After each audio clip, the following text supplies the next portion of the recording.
കേരളിന് പകരം തിരുവനന്തപുരം മുതൽ കാസർഗോഡ് വരെ അതിവേഗ റെയിൽ പദ്ധതിയുമായി വീണ്ടും സംസ്ഥാന സർക്കാർ 583 കിലോമീറ്റർ നീളത്തിൽ റീജിയണൽ റാപ്പിഡ് ട്രാൻസ്പോർട്ട് സിസ്റ്റം പദ്ധതി നടപ്പാക്കാൻ മന്ത്രിസഭായോഗം തത്വത്തിൽ അംഗീകാരം നൽകി. പദ്ധതിക്കായി സംസ്ഥാനത്തിന്റെ താൽപര്യമറിയിച്ച് കേന്ദ്ര സർക്കാരിന് കത്തയക്കും.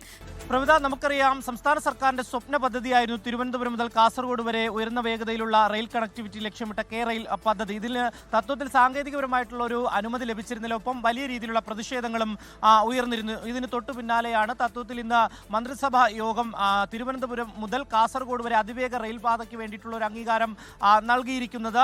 പദ്ധതി സംസ്ഥാനത്തിന്റെ ഒരു സ്വപ്ന പദ്ധതി എന്നുകൂടി നമുക്ക് കൂട്ടിച്ചേർക്കാം. ഇതുമായി ബന്ധപ്പെട്ടുകൊണ്ട് താല്പര്യം അറിയിച്ച് കേന്ദ്ര സർക്കാരിന് കത്ത് നൽകുവാൻ വേണ്ടി തീരുമാനിച്ചിരിക്കുന്നു. അതിനുവേണ്ടിയിട്ടുള്ള നടപടികളിലേക്ക് പോവുകയും ഗതാഗത വകുപ്പിന് ഇതുമായി ബന്ധപ്പെട്ടുള്ള ഒരു ചുമതല മന്ത്രിസഭാ യോഗം നൽകുകയും ചെയ്തു. എന്തായാലും കേന്ദ്ര സർക്കാരുമായി ചർച്ചകൾക്ക് ശേഷം കേന്ദ്രത്തിന്റെ തത്വത്തിലുള്ള അനുമതി ലഭിക്കുന്ന മുറയ്ക്കായിരിക്കും ധാരണാപത്രത്തിൽ ഏർപ്പെടുക. പദ്ധതിയുടെ സാങ്കേതിക സാമ്പത്തിക കാര്യങ്ങൾ, വായ്പാ സ്രോതസ്സുകൾ എന്നിവ സംബന്ധിച്ച് അന്തിമ അനുമതി നൽകുന്നതിനും ഗതാഗത വകുപ്പ് മന്ത്രിസഭയുടെ പരിഗണനയ്ക്ക് സമർപ്പിക്കും എന്നുള്ള ഒരു വിവരവും ലഭിക്കുന്നുണ്ട്. എന്തായാലും കേന്ദ്ര റെയിൽവേ മന്ത്രി അടക്കം സർക്കാരുമായി സംസാരിച്ചപ്പോൾ, അതായത് കേരളത്തിൽ എത്തിയപ്പോൾ ഇതുമായി ബന്ധപ്പെട്ടിട്ടുള്ള ഒരു അനുകൂല നിലപാട് സ്വീകരിക്കാമെന്ന് അറിയിച്ചിരുന്നു. തുടർന്നാണ് ഇപ്പോൾ സംസ്ഥാന സർക്കാരിന്റെ നീക്കം എന്ന് വേണം നമുക്ക് മനസ്സിലാക്കാൻ വേണ്ടി കഴിയുക. എന്തായാലും പദ്ധതി ചെലവിന്റെ 20% സംസ്ഥാന സർക്കാരും 20% കേന്ദ്ര സർക്കാരും ശേഷിക്കുന്ന 60% അന്താരാഷ്ട്ര ധനകാര്യ സ്ഥാപനങ്ങളിൽ നിന്നുള്ള ദീർഘകാല വായ്പ എന്ന നിലയിലാണ് ഇപ്പോൾ നിലവിൽ ഈ പദ്ധതിക്ക് വേണ്ടിയിട്ടുള്ള ഒരു തീരുമാനത്തിലേക്ക് പോയിരിക്കുന്നത്. എന്തായാലും കേന്ദ്ര അനുമതി